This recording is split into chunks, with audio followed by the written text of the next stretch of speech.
Véronique Sanson, pourquoi sa sœur lui en voulut après sa rupture avec Michel Berger. Le 2 août 1992 est une date que n'oublieront jamais les Français. Il s'agit de l'anniversaire de la mort de Michel Berger. Emporté par une crise cardiaque à Ramatuelle après une partie de tennis. Il avait seulement 44 ans.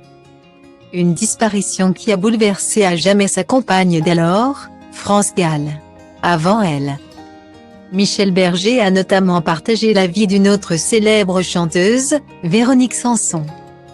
Mais leur relation a brusquement pris fin en 1972, lorsque la mère de Christophe l'a quitté du jour au lendemain. Véronique Sanson est partie retrouver Stéphane Stille aux États-Unis, avec lequel l'attraction était trop puissante. Michel Berger ne se doutait de rien et a contacté les hôpitaux et les autorités, craignant une disparition. Mais en 2015, Véronique Sanson confiait regretter la manière dont elle a mis fin à leur histoire.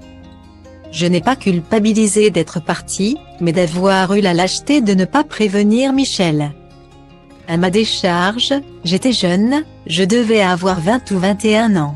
Donc pas coupable. Mais lâche. Entre les deux, il y a une sacrée nuance. J'ai été lâche et je m'en suis tellement voulu, révélait-elle dans l'Aube. Sauf que cette attitude n'a pas du tout plu à Violaine, la sœur aînée de Véronique Sanson. Dans les colonnes de Gala ce jeudi 10 novembre, Violaine a expliqué que l'ensemble de l'entourage de la chanteuse était inquiet de ne pas avoir de nouvelles.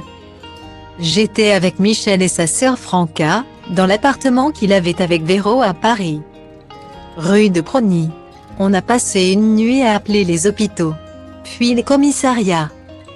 À la fin, on nous conseillait d'appeler la morgue. Je lui en ai voulu qu'elle s'en aille comme ça, a confié celle qui a composé de nombreuses chansons pour Véronique. Forcément, la distance géographique a éloigné les sœurs par la force des choses. Elle a d'abord vécu au Colorado, avec 8 heures de décalage, puis en Californie, avec 9 heures. On a oublié, mais à l'époque, il n'y avait pas WhatsApp, ni les réseaux, ni les mails. En plus, j'étais une toute jeune chef de pub, je ne gagnais pas beaucoup d'argent et téléphoner aux États-Unis coûtait très cher. Et comme, avec Véro, on est incapable de se parler juste 2 minutes, quand je l'appelais, mon salaire du mois y passait, se souvient Violaine Sanson. Une histoire qui est désormais bien loin derrière elle.